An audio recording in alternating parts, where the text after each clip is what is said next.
Hello, I'm Alan Holtham. Welcome to this Buyer's Guide to the Lathe. Now if you're thinking about buying a lathe, and you've had a look round, you'll probably realise by now there's a huge range of different models out there, different prices, different specifications. It's very easy to get confused.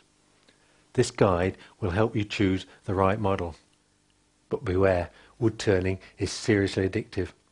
Buying the lathe is just the start of a new and pleasurable hobby. But you don't have to spend a fortune to get started.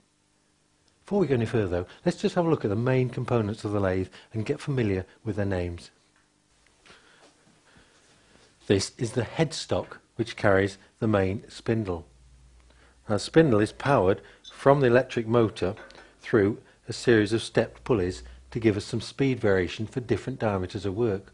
Although on top of the range models, this speed variation is achieved electronically.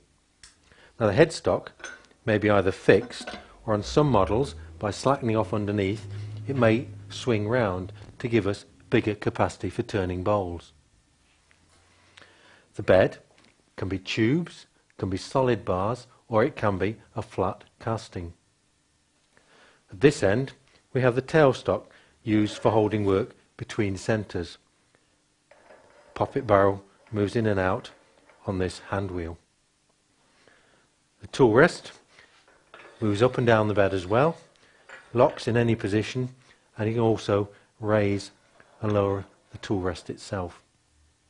The whole lathe may be supplied for bench mounting, or you can also buy an optional stand.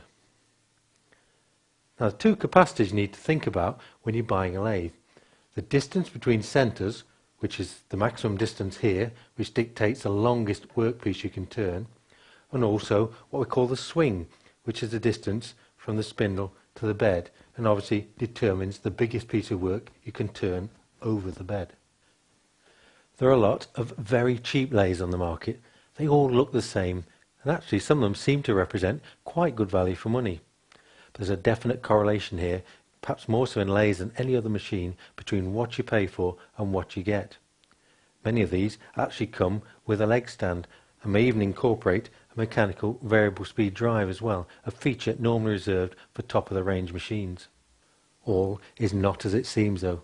If you take the cover off the headstock, you can see straight away there's nowhere near as much spread on the bearings, nowhere near as much you would think.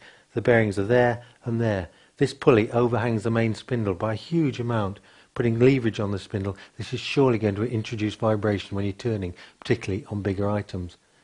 This mechanical variable speed works by moving the two halves of the pulley. This arrangement is very noisy and also shreds belt at an incredible rate. You'll soon be changing them.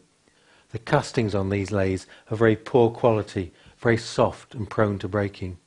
They are very much a beginner's lathe, enough just to get you started. But if you progress with your turning much beyond the very basic, you'll quickly outgrow them.